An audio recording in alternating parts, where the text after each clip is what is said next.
अभी हम लोग चेक करेंगे जो तुम्हारा प्रोपोर्शनेट टैक्स, प्रोग्रेसिव टैक्स और रिग्रेसिव टैक्स का मीनिंग क्या है। सोर्स ऑफ रेवेन्यू जो तुम्हारा होता है तुम्हारे सामने वापस से ये काफी बार चार्ट आया है, वापस से हम चार्ट दिखा रहे हैं। बताने का तात्पर्य है कि ये काफी बार एग्जाम में हमको ड्रॉ करना है, कोई भी क्वेश्चन है ऐसे टाइप में ड्रॉ करती है।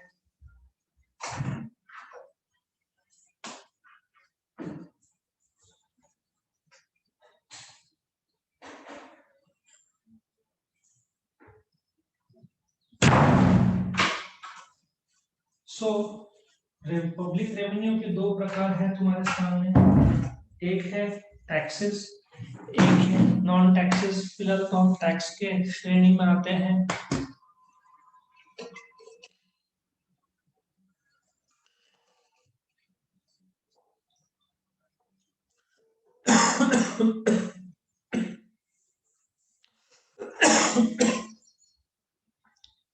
टैक्स के दो प्रकार है, एक है डायरेक्ट, एक है इनडायरेक्ट।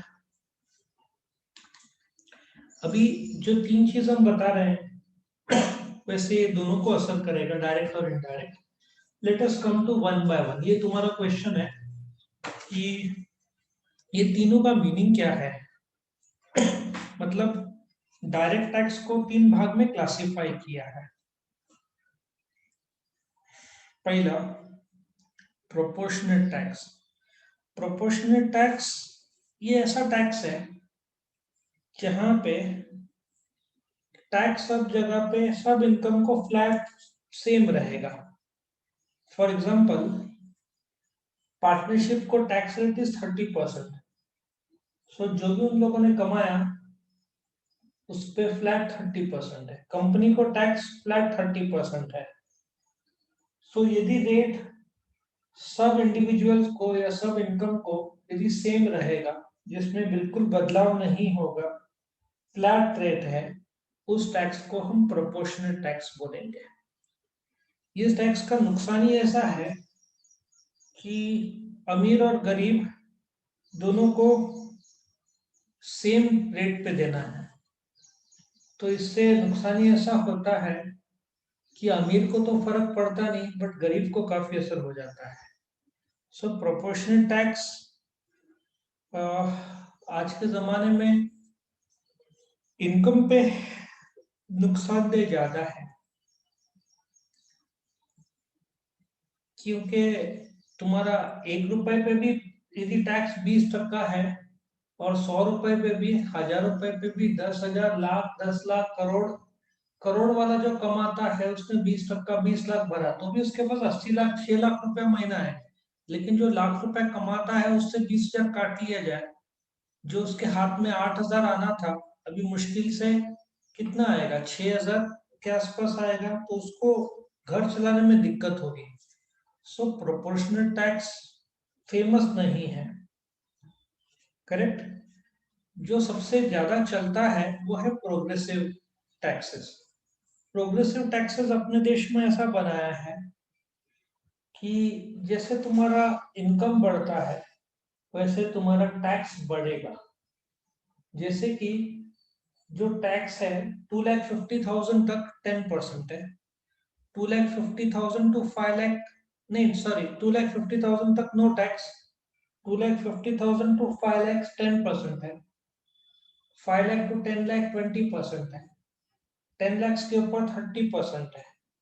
फिर उस पर सरचार्ज मिलता है, टैक्स पे टैक्स जो बोलते हैं। सो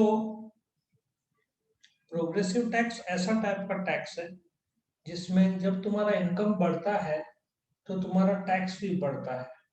तो ऐसे टाइप के टैक्स को प्रोग्रेसिव टैक्स बोलते हैं कि हायर इनकम स्लैब जो होता है उस पर टैक्स रेट ज्यादा लगता है।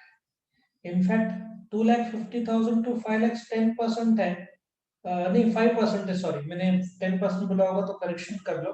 2,50,000 टू 5 लाख पहले 10% था, अभी गवर्नमेंट ने चेंज करके 5% कर दिया। लेकिन जो तुम्हारा आमदनी यदि 5 लाख तक है और 12,500 का टैक्स आ रहा है, वो भी गवर्नमेंट ने रिबेट के तौर पर माफ कर दिया। तो देखा जाए तो पहले 5 लाख तक कोई टैक्स लगता नहीं है। सो मतलब महीने का 40,000 तुम्हारा टैक्स फ्री माना जाएगा। फिर 5 लाख से 10 लाख तुम्हारा टैक्स पड़ता है 20%, और 10 लाख के ऊपर तुम्हारा टैक्स रेट पड़ता है 30%।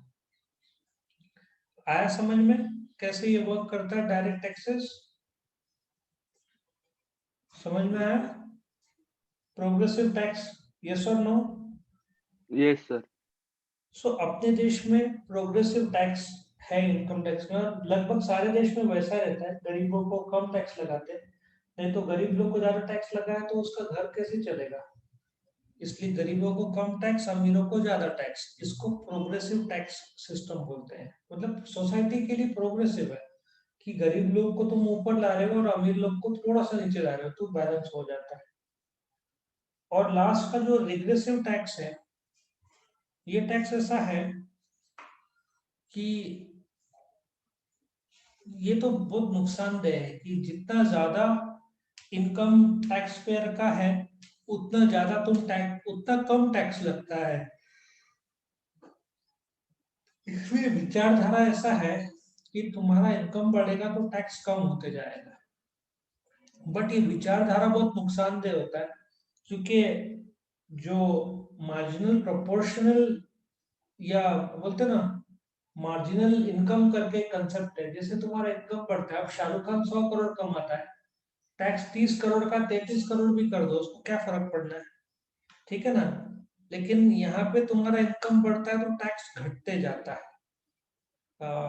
ये कोई भी डेवलप्ड या डेवलपिंग कंट्री फॉलो नहीं करता, क्योंकि कोई भी देश में मैक्सिमम जो लोग हैं अपने देश में, वो या वर्ल्ड में कहीं पे भी मैक्सिमम लोग तुमको यही मिलेंगे, गरीब ही मिलेंगे मैक्सिमम लोग। अमीर लोग का परसेंटेज बहुत कम रहता है। तो यदि उन लोगों ने भेदभाव किया, अमीर लोग पे टैक्स कम लगाया, तो वोट चले जाएंगे। तो रिग्रेसिव टैक्स और प्रोपोर्शनल टैक्स से वोट भी चले जाते हैं। डिमोनेटाइजेशन पे इसलिए विरोध कम हुआ। डिमोनेटाइजेशन जब हुआ था तो विरोध कम होने का सबसे बड़ा कारण है, गरीब लोग को थोड़ा खुशी भी हुआ रहेगा कि देखो हमारे पास तो 500 का नोट नहीं, लेकिन अमीर लोग कैसे भाग रहे हैं उसको ब्लैक टू व्हाइट कर नहीं पा रहे हैं, लोग खर्चा नहीं कर पा रहे क्योंकि दिन में 2-4 हजार ही अलाउड है। सो उनको लगा कि चलो हम लोग तो ज्यादा अमीर नहीं, लेकिन अमीर लोग की भी हालत डाउन हो रही है, क्योंकि वो लोग के पास जो कैश है वो 500 और 1000 वो तो बंद कर दिया गवर्नमेंट ने, और दिन में विड्रॉल लिमिट डाल दिए। तो उस हिसाब से उनको विरोध नहीं हुआ उनके साइड से। तकलीफ हुआ रहेगा, लेकिन उनको एक प्रकार का सेटिस्फेक्शन था कि ये थोड़ा अमीर को नुकसान दे ज्यादा था, क्योंकि ब्लैक का पैसा व्हाइट नहीं कर सकता था। बैंक में जमा किया तो तुमको दिखाना पड़ता है कैसे आया। सबको समझाइए, ये सब नो। Yes sir. तो ये तुम्हारा प्रोपोर्शनेट, प्रोग्रेसिव और रिग्रेसिव टैक्स था।